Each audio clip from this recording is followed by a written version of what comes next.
Bueno, pues buenas tardes, compañeros. El día de hoy, pues para dar continuidad a lo que se había estado viendo, vamos a hablar también de antiinflamatorios no esteroideos, pero en este caso un grupo en particular que es derivados del ácido acético y pues todo lo que los abarcan.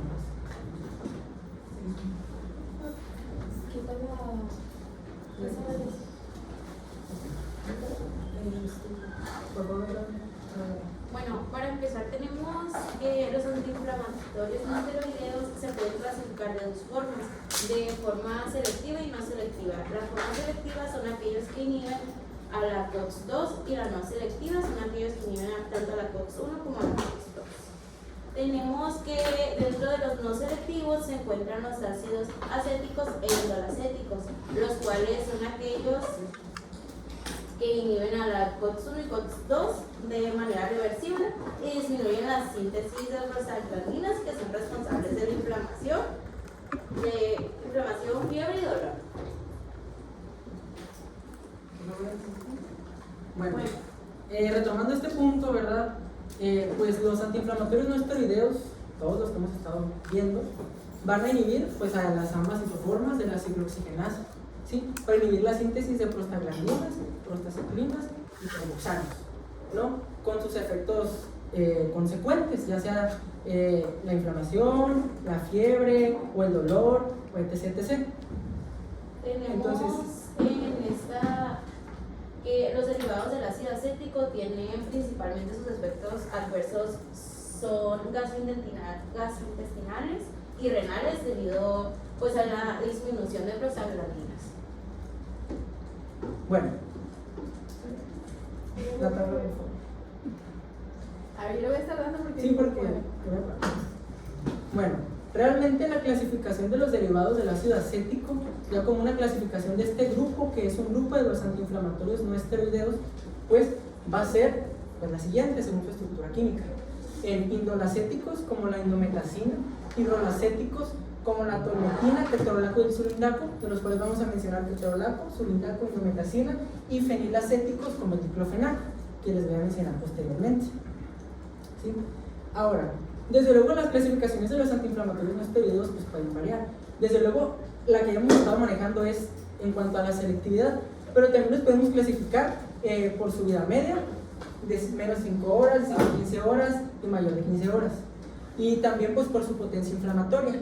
Como podemos observar, pues el paracetamol entra en los que tienen significancia antiinflamatoria y desde luego el diclofenaco, del cual vamos a mencionar, entra pues en un nivel moderado, y también pues la indometacina y el etodolaco, que también vamos a mencionar, pues entran en antiinflamatorios y analgésicos potentes, ¿sí? Esta clasificación pues nomás para que lo sepan, pero lo vamos a manejar según la inhibición pues. Y ahora, en cuanto a su estructura química, pues bueno, yo les voy a hablar sobre la estructura química de estos cuatro fármacos. Vamos a tener que el diclofenaco pues va a tener dos anillos aromáticos con cloro y va a tener un grupo amino y un grupo carboxilo. Esto le va a dar una buena potencia y un efecto antiinflamatorio. Vamos a continuar con el ketorolaco, que bueno, este es un derivado pirrolacético que va a tener un anillo heterocíclico con nitrógeno, un grupo carboxilo y un anillo aromático también, que le va a dar una gran potencia analgésica, pero también va a aumentar el mayor riesgo de efectos adversos. Continuando con la indometacina, vamos a tener que esta, pues igual que el sulindaco, es un derivado indolacético, que va a tener un grupo carboxilo, igual estos tienen una estructura muy parecida, y va a tener sustituyentes como el cloro y el metóxico que lo van a hacer muy tóxicos. Entonces, pues estos suelen ser los más tóxicos, ¿no? Y continuando con el sulindaco, pues va a tener, como lo puse aquí, un grupo modificado con azufre y con flúor. y un grupo carboxilo. Este va a actuar como profármaco. Bueno, vamos a hablar ahora, pues, del diclofenaco, que es un derivado, pues, del ácido fenilacético, ¿sí? Ahora, ¿qué es el diclofenaco?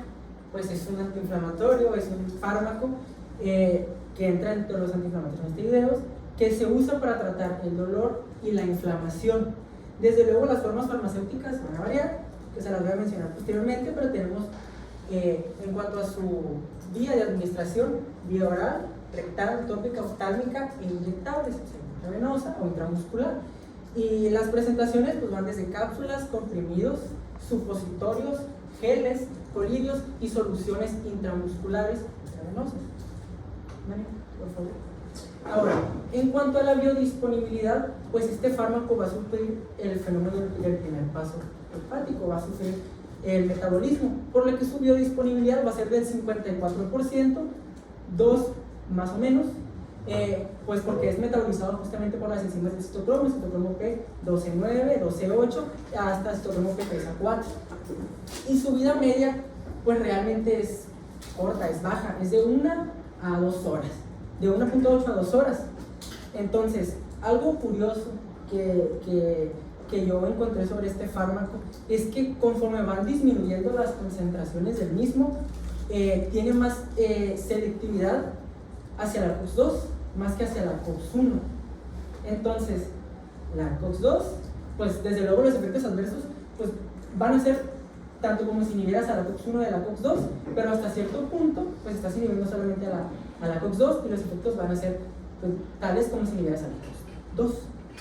Entonces su absorción pues va a ser inmediata, casi inmediata y casi completa por la vía oral, intramuscular, y pues por la rectal sabemos que la biodisponibilidad no es del 100%, ¿no?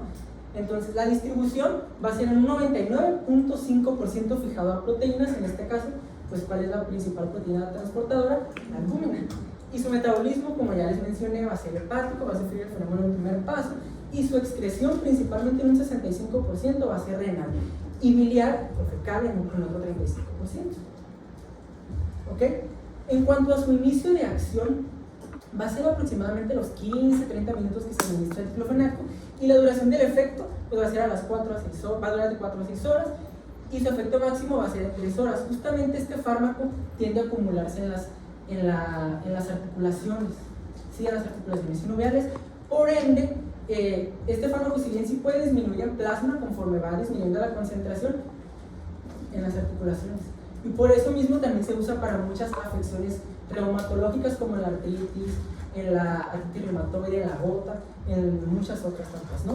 Desde luego, pues tiene su efecto antiinflamatorio, pues porque bloquea la síntesis de prostaglandinas que interfieren también en la quimiotaxis de leucocitos y liberación enzimática de los lisosomas. Y como efecto analgésico, pues tiene un efecto analgésico y antiinflamatorio moderado, y inhibe la generación del impulso nervioso nociceptivo. Ahora, en cuanto a las presentaciones, pues se maneja diclofenaco sódico y diclofenaco potásico.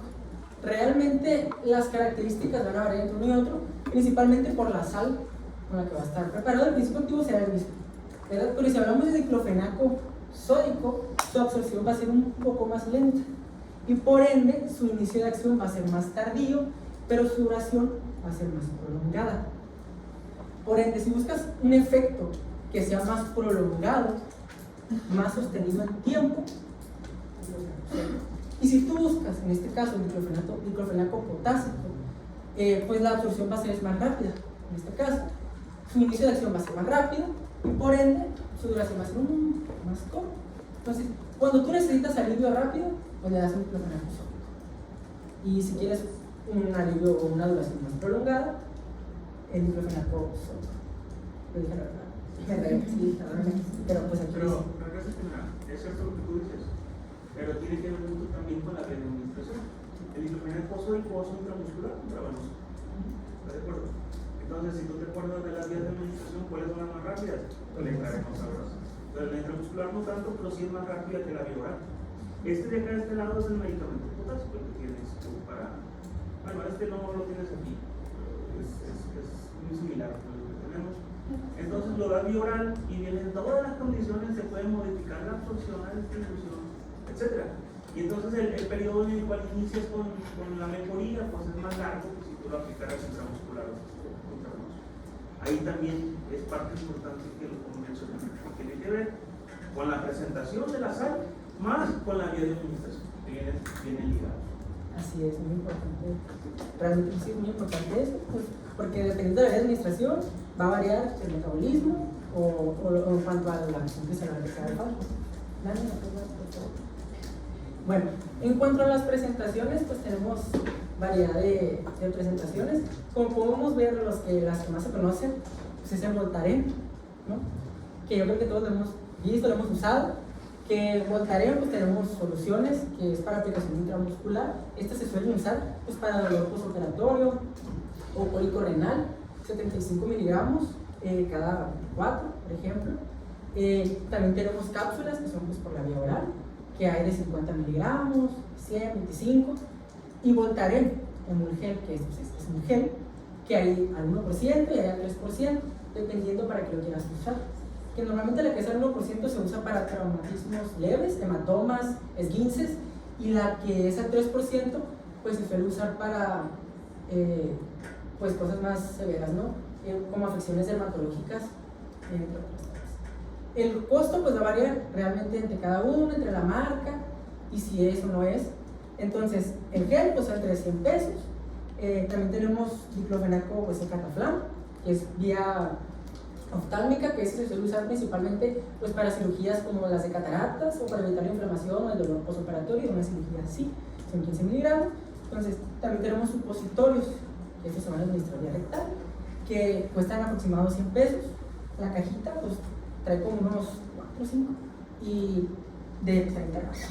También conocen el Doloneurobion, que son tabletas vía oral también, pues trae 20 tabletas y cuesta aproximadamente 359.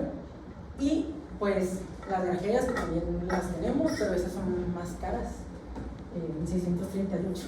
Entonces mejor una tableta o una cápsula. ¿Y cuánto vale la cantidad del costo del diclofenaco sódico? ¿El diclofenaco sódico? En la ampolleta.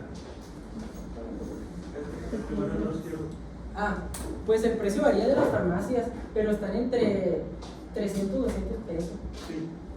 La intención de darles pues, también el costo, porque decíamos que lo más barato es la vía oral.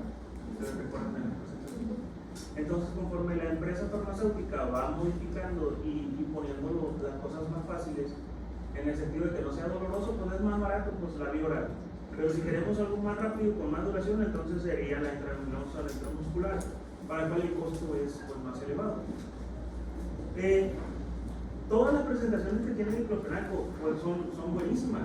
Estas las presentaciones que traen los dos son Novartis. Y Novartis pues, es una empresa bastante importante que compite con las farmacéuticas más grandes.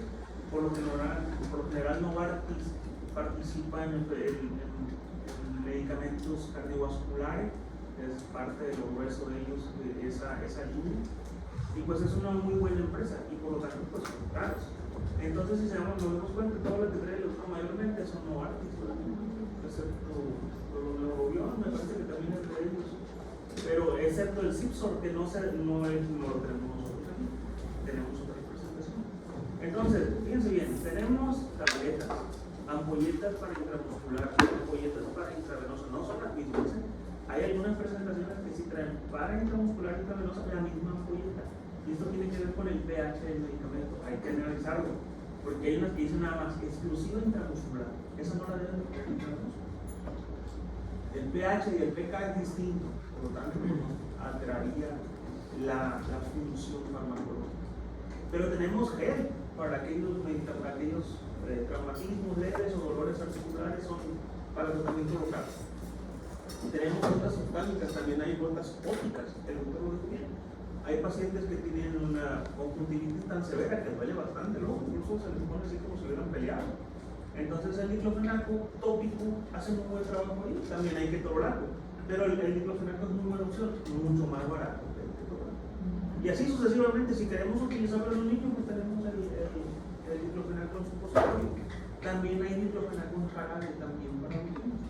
Y el resto es para aquellas personas que tienen un tratamiento más prolongado, en el cual le voy a dar 2 tabletas nada más al día. Es el Retare que tiene el doctor aquí, con un precio, pues lógicamente tiene un precio más caro.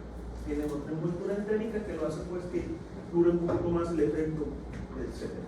Entonces, la intención de conocer todo esto es decir, ok, el paciente tiene dolor y quiere un medicamento que sea seguro, dice el doctor, tiene más inhibición de COX-2, no sin esto quiere decir que no tenga sobre COX-1, sí tiene sobre COX-1, pero tiene predilección por COX-2, pero también afecta el COX-1, no se les olvide. Quiero que sea una tableta cada 12 horas, bueno, pues entonces tengo diclofenaco, porque si fueran otro naproxeno tiene que ser cada 8 horas, incluso hay unos que lo ponen cada 6 horas. Entonces aquí vamos viendo en perspectiva cuáles son los medicamentos que yo puedo utilizar, que son mi arsenal con el que cuento para el manejo de los procesos en agudo y el manejo de los procesos inflamatorios en crónico. Adelante. Ok. Bueno, otra presentación, por ejemplo, cuando nosotros administramos algún fármaco que inhibe a la COX-1, porque este también le inhibe, pues vamos a tener efectos gastrointestinales.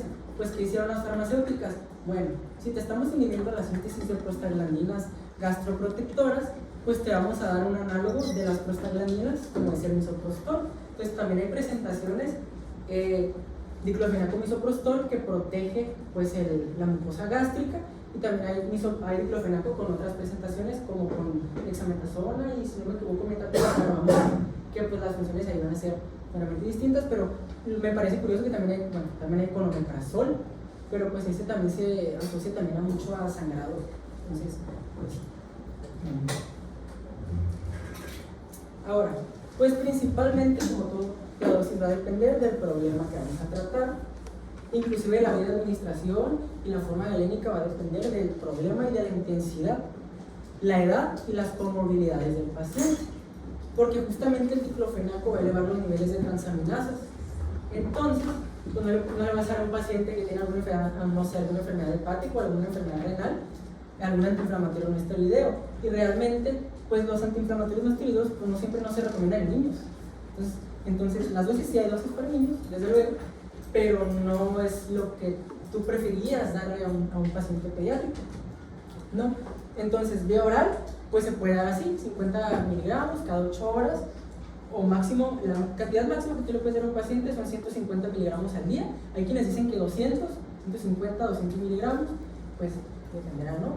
Y en los niños, pues cuando es vía oral, puedes darle también del primero a los 12 años, 2 a 3 miligramos por kilo cada 6 a 12 horas. Y desde luego, el gel tópico, pues se puede dar de 3 a 4 veces al día, es de 2 a 4 gramos, se ponen sobre el sitio, no sé, sobre la articulación, de forma superficial, pues es tópico. Y las ampolletas son 75 miligramos, que es la presentación que trae. Si no me equivoco, son como 3 mililitros, creo, o un poquito menos. ¿Ampolletas? Sí, 2 mililitros. 2 mililitros, cada 24 horas, vía intramuscular. Y el supositorio, pues de 50 a 100 miligramos de cada 8 a 12 horas, y en niños de 2 a 3 miligramos kilo día. En cuanto a las indicaciones terapéuticas, pues realmente, como les mencioné, se usan en afecciones reumatológicas, como la artritis reumatoide, la espondilitis anquilosante, la artrosis, justamente, como mencioné, se almacena en las articulaciones, ¿sí?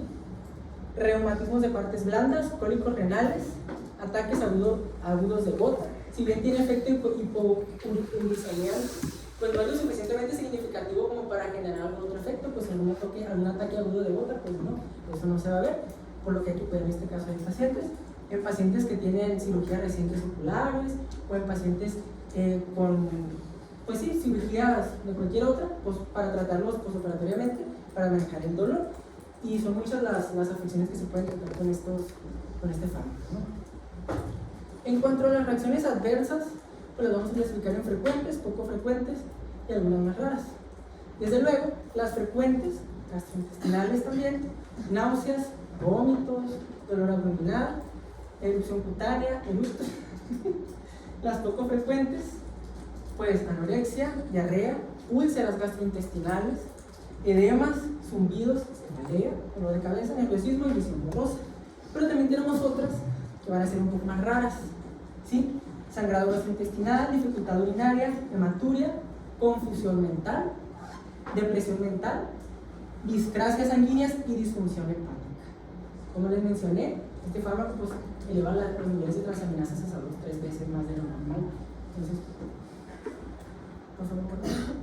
Ahora, en cuanto a las contraindicaciones, como les mencioné, este medicamento no se debe administrar en los siguientes casos: pacientes con enfermedades renales, pacientes con hepatopatías, pacientes que sean alérgicos al fármaco o al excipiente que tenga este fármaco, pacientes con colitis ulcerosas o enfermedades gastrointestinales, desde luego, pacientes, ya mencioné, con insuficiencia hepática, renal y con desórdenes de la coagulación. Y en cuanto a las interacciones, algo en lo que me interesó bastante hacer hincapié y que creo que es importante mencionar siempre que se habla de un fármaco son las interacciones farmacológicas que va a tener este fármaco, cuáles no debe de tener con otros fármacos, porque desde luego si un fármaco interacciona con otro fármaco pueden suceder muchas cosas: potencia la acción de ese fármaco, potencia la toxicidad o se potencia mutuamente la acción.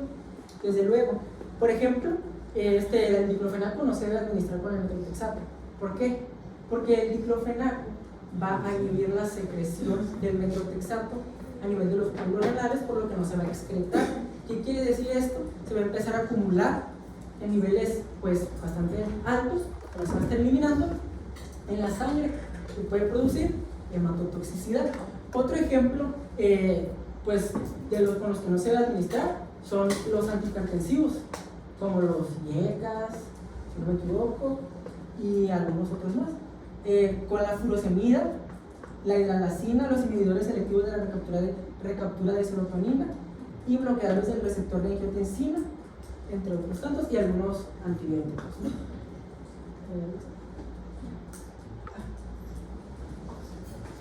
Bueno, ahora vamos a continuar hablando del ketorolaco. Vamos a tener que este es un antiinflamatorio no esteroideo, derivado pirolacético, como lo comentamos antes, que pues inhibe la COX-1, las enzimas COX-1 y la COX-2, provocando una disminución de la prostaglandina y pues esto causando un daño ya sea de sangrado, gástrico, renal.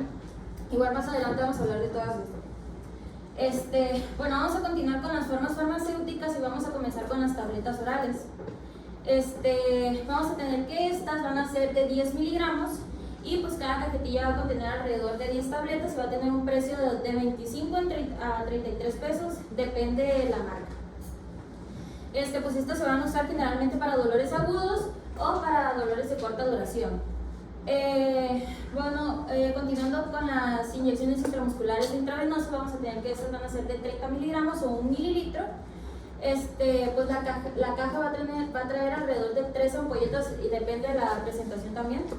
Y pues va a tener un costo de 68 pesos. Pues estas son más de uso hospitalario, más que nada para dolor postoperatorio, ya sea de agudo, moderado a severo. Continuando con las sublinguales, pues igual van a ser de 30 miligramos. Estas se van a utilizar para una absorción más rápida y la cajetilla va a tener alrededor de 4 o 6 tabletas. Hay algunas que van a traer hasta solamente una tableta. Y esto va a tener un precio de alrededor de entre 12 a 200 pesos, por igual depende de la marca que sea, ya sea un genérico o ya sea un medicamento más caro. Continuando con la solución oftálmica, esta se va a usar para tratar inflamación o dolor ocular. Esta va a ser un gotero de 5 mililitros con un precio de 286 a 337 pesos. Y por último, encontré que también había aerosol nasal, pero no era utilizado aquí en México, era más utilizado en Estados Unidos porque aquí no hay quien lo fabrique, vaya.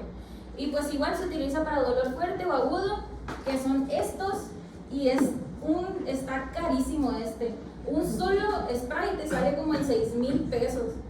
Y la caja completa, no hombre, ni se diga, como 80,000 pesos, dije que costaba en Google. Y pues, y después del primer uso, después de 24 horas, se tienen que desechar. Lo siento. Bueno, continuando con la biodisponibilidad, vamos a tener que la vía oral va a tener una biodisponibilidad de 80 a 100%. intravenosa o intramuscular va a tener una disponibilidad del 100%. Su absorción va a ser rápida y completa, ya sea vía oral o intramuscular intravenosa, y esto se va a metabolizar en el hígado. Su tiempo de vida va a ser de 4 a 6 horas en adultos mayores y en adultos sanos, y en adultos mayores va a ser de 7 horas. Su distribución pues va a ser del 99%, ya por su alta fijación a la albúmina, como lo estuvo comentando antes también mi compañero Germán. Y pues esta se va a excretar por el 90% por la orina y el resto en heces.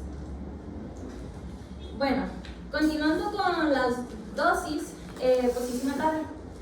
Y bueno, vamos a comenzar con la vía oral. La vía oral en adultos sanos, adultos, pues sí, adultos normales, con un peso mayor de 50 kilogramos, y bueno, se les va a dar una dosis de 10 miligramos cada 4 o 6 horas, con una dosis máxima al día de 40 miligramos. En adultos mayores de 65 años con un peso menor de 50 kilogramos o con insuficiencia renal, se les va a dar una dosis de 10 miligramos cada 6 a 8 horas, pero con una dosis máxima al día de 20 miligramos. Bueno, en la vía oral no hay, hasta ahorita no hay para niños, no hay pediátrico, o por lo menos a lo que investigué. Pero en la vía intravenosa y la vía intramuscular sí hay, pero ahorita vamos a hablar de eso. En la vía intravenosa, igual en adultos sanos, se le va a dar una dosis de 30 miligramos cada 6 horas, con una dosis máxima al día de 120 miligramos. En adultos mayores o con insuficiencia renal o menores en peso de 50 kilogramos, se le va a dar una dosis de 15 miligramos, igual cada 6 horas, pero con una dosis máxima de 60 miligramos al día. En pediatría, en la vía intravenosa, pues vamos a tener que esta va a ser de 3 a 16 años, y se le va a dar una dosis de 0.5 miligramos por su peso, ¿ok? Esto cada 6 horas y con una máxima dosis al día de 60 miligramos. Continuando con la vía intramuscular, en un adulto sano, pues sería una dosis inicial de 60 miligramos. Después que pase creo que deberían de pasar 6 horas, si no me equivoco. La verdad no. ¿Pero por qué? Para adultos sanos. ¿Para dar la siguiente dosis?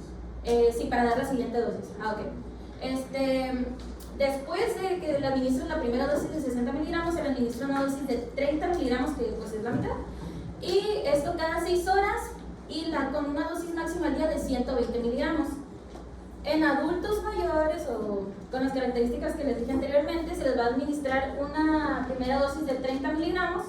Después de que pasa el tiempo requerido, se le administra una dosis de 15 miligramos cada 6 horas y con una dosis máxima al día de 60 miligramos. En pediatría, igual de 13 a 16 años, se les va a administrar una única dosis que va a ser 1 miligramo por su peso. Igual con una dosis máxima al día de 60 miligramos. Dale por acá. Miren, si ustedes son observadores, la doctora pone del lado derecho lo que es las máximas al día. Y pone la autora ahí que una dosis máxima oral al día son 40 miligramos. Las tabletas de 10 miligramos, ¿sí? En la vía oral. Las sublinguales son otras. La autora no lo trae ahí, pero ketorolaco es uno de los medicamentos que trae para aplicación sublingual, bastante caro también. Bueno, si ustedes son observadores, dice la doctora, en oral, en un adulto sano, son 10 miligramos cada 4 o 6 horas, no más de 40 miligramos. Pero dice, si el paciente tiene enfermedades tales como insuficiencia renal, baja la dosis y le pone a ella cada 6 u 8 horas. Si tú te regresas una antes, regrésate una. Si ustedes se dan cuenta, tenemos que el metabolismo es hepático y la excreción es renal. Ok, entonces cuando el paciente no está sano y tiene un problema renal o hepático, ¿qué sucede con la dosis final? Se disminuye. ¿Cuánto se disminuye? El 50%. Entonces, cuando ustedes tienen a un paciente con una patología renal o hepática, pueden poner una dosis al 50% de lo que se maneja en el paciente. Eso es lo que trata de explicar la doctora en su tabla. ¿De acuerdo? Y lo hace para todos. Ustedes se dan cuenta, hay una dosis máxima en adultos sanos, una dosis máxima en niños o jóvenes sanos y otras en aquellos que tienen patología. Bien, entonces, ahora bien, ¿qué hacemos cuando dice la doctora? Le podemos poner 60 miligramos intravenosos de ketorolaco como dosis única. En algunos sitios lo utilizan muy mal el término y dicen dosis de carga o dosis de impregnación. ¿No? Aquí no existe eso. Lo que hace, o lo que dice el autor es que vas a poner una sola dosis que va a ser alta y vas a alcanzar el umbral, vas a alcanzar el horizonte terapéutico y vas a bajar la dosis inmediatamente. Entonces, le ponen la dosis alta, hace el efecto a los 30 minutos y empieza una curva. Cuando va queriendo disminuir la curva por abajo de la dosis mínima eficaz, le ponen la otra de lo que es 30 miligramos y lo van manteniendo ciertamente hasta que se quita la enfermedad o disminuye el proceso inflamatorio. ¿Sí? Eso es lo que sucede cuando ponemos una dosis mayor. Una sola dosis de un medicamento, por ejemplo, si ustedes le ponen una sola dosis a un diabético, a un renal, no le va a pasar nada con esa dosis. El problema es cuando somos repetitivos. Entonces muchas veces nos espantamos, es un renal, es un paciente patológico, no le va a pasar nada con esa dosis. Nada más hay que cuidarlo de no mantenerle la misma dosis como si estuviera sano. Bueno, continuando aquí también, la solución oftálmica y el aerosol pues no los puse porque pues no era muy específico, pero la solución oftálmica vi que pues nada más era una gota en cada ojo o 4 veces al día. Puede ser para tratamiento de, se me olvidó el nombre. Bueno, para cirugías postoperatorias de cataratas y para conjuntivitis infecciosa. Es muy doloroso, no sé si usted lo ha tenido alguna vez una conjuntivitis, pero es bastante dolorosa. Y hay medicamentos que vienen ya con el ketorolaco, incluso viene el antibiótico, el ketorolaco y un esteroide juntos, como el Tobradex, que tiene tobramicina y dexametasona. Bueno, estos medicamentos también pueden ir acompañados de algunos fármacos que ayuden al dolor, pues. Entonces es muy buen medicamento para el dolor, pero no van a decir, se quebró un vaso, le voy a poner gotas oftálmicas. No, es exclusivo para el dolor de ojo ocular. Y los aerosoles nasales, pues vi que en adultos igual sanos era un spray en cada fosa, que un sprayazo que es alrededor de 15.75 miligramos y de cada 6 a 8 horas, con una dosis máxima igual de 126 miligramos. Y en adultos mayores o con insuficiencia renal, esto solamente va a ser un sprayazo en una fosa nasal, que van a ser los 15.75. Igual de 6 a 8 horas con una dosis máxima de 63 miligramos. Igual es la mitad, pues. Y creo que, vi que también estos fármacos no es recomendable utilizarlos más de 5 o 7 días. Pero el único que vi que se puede utilizar más de esos días es por... Ajá, sí. Como que le quede la panza. Ajá. Y pues, la siguiente. Bueno, ya hablando de los efectos adversos, vamos a tener los más frecuentes, los poco frecuentes y los raros. Los más frecuentes vamos a tener los gastrointestinales, que van a ser los más comunes. Pues estos más que nada pues son esos que están ahí, pero se van a dar más que nada por la disminución de las prostaglandinas, se le quita la protección al estómago, entonces suceden por eso. Los pocos frecuentes vamos a tener los renales y los cardiovasculares. En los renales pues igual va a afectar en la función renal la disminución de las prostaglandinas, y en los cardiovasculares va a afectar el tono vascular. En las raras pues ya tenemos las gastrointestinales severas, las renales graves y las hematológicas. Pues en estas ya expliqué pues igual por la protección del estómago y por la afectación a la función renal, y en estas pues más que nada va a ser por la inhibición de la síntesis del tromboxano A2. Y hablando de las indicaciones terapéuticas, vamos a ver que pues estos van a estar indicados para dolor agudo o de moderado a severo, ya sea especialmente postoperatorio. Ya puede ser una cirugía dental, algún proceso ginecológico, En dolor musculoesquelético agudo, pues puede ser una torcedura, un esguince, un golpe. En dolor dental intenso, pues igual, alguna ortodoncia. Este ketorolaco suele ser muy usado en las urgencias odontológicas. Dolor por traumatismos y en algunos casos pues dolor visceral o cólico renal. Bueno, este medicamento va a estar contraindicado pues para pacientes con antecedentes de úlcera o sangrado gastrointestinal, con insuficiencia renal grave, trastornos de sangrado, riesgo de alto de hemorragia, antes de alguna cirugía por los que le mencionaba hace ahorita afecta la agregación plaquetaria, durante el parto, la lactancia y también el uso combinado con otros AINES.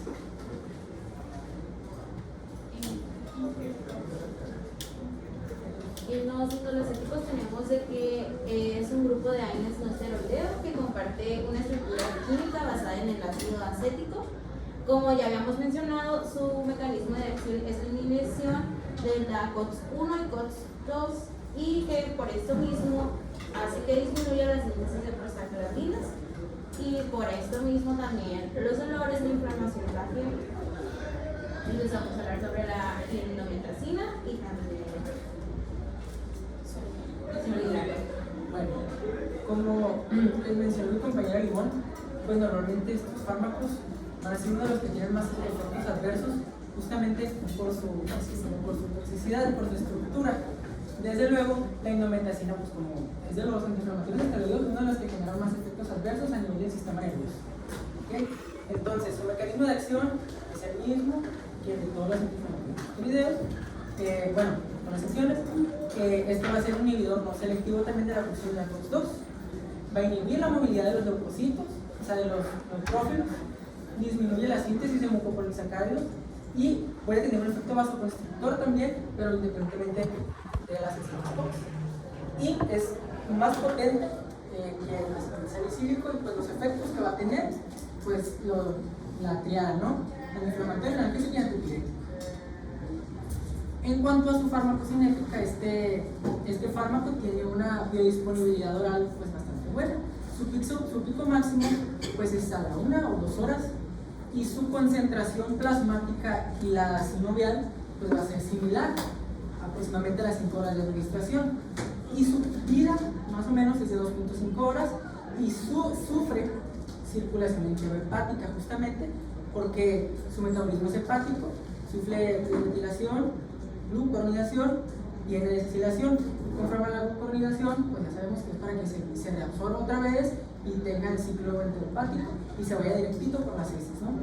Y desde luego, como tiene un metabolismo hepático al fármaco, sufrir cambios, sufrir cierto metabolismo, en su mayoría, el 10 al 20% se va a excretar sin ningún cambio a través de la orina, ¿sí? Un cambio hepático, vaya.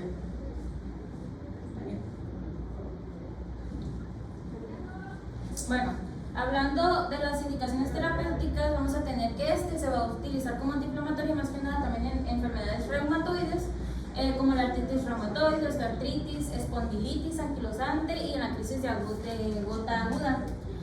También se va a emplear para el cierre del conducto arterioso persistente en prematuros. Sin embargo, hay que tener mucho cuidado con la administración de este fármaco.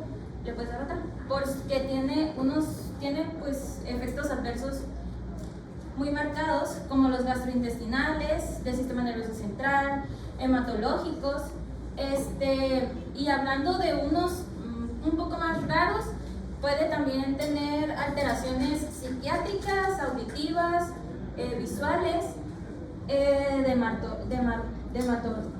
de la piel, y pues también en adultos mayores y en embarazadas. Pues las contraindicaciones, como ya se han mencionado las anteriores, esta es por personas alérgicas que tienen hacia los AINES, úlceras o sangrado gástrico. Esto porque esto se metaboliza en el hígado, más que nada, también la insuficiencia renal, la hepático cardíaca embaraza y también en el tercer trimestre del embarazo, esto porque puede cerrar el conducto arterioso fetal. La siguiente. Ok, tenemos que tiene 4 presentaciones farmacológicas. Tenemos primero los supositorios, que esto su precio varía de entre los 100 a los 700, esto según el laboratorio. El que pusimos aquí es de 121, esos son para mayores de 14 años. Este se aplica de 1 a 2 veces su administración, pues es un 80-90% más a comparación de la oral. Su pico plasmático es mucho más bajo. También tenemos en gel, estos pues su rango de edad es para mayores de 12. Este se aplica de 2 a 3 veces al día. Esto es de uso tópico. Y pues el precio del que pusimos aquí en la imagen es de 544, pero pues esto puede variar desde los 100 hasta los 900 dependiendo del laboratorio. También tenemos intravenosa, que esto, como ya se había mencionado, es ese neonatos que presentan un peso bajo entre los 500 a 1750 gramos. Esto por lo mismo también de que del conducto arterioso fetal, por el cierre. Este más que nada es de uso hospitalario. Los precios, según encontré, pueden variar de 2,000 a 5,000 pesos. El que pusimos aquí es de 3,619. Su absorción pues es mucho más rápida. También tenemos la común, que son en cápsulas. Estos son de 25 miligramos. Esto ronda entre los 40 a los 100 pesos. Es para mayores de 14 años y su uso pediátrico debe ser bajo supervisión del doctor. Y estos son de 25 a 50 miligramos. Estos de 8 a 12 horas. Y su dosis máxima es entre los 150 a 200 al día. Y su absorción es rápida y también casi completa, por así decirlo. Su pico plasmático, como ya se había mencionado anteriormente, es de 1 a 2 pesos. También del... Preguntas.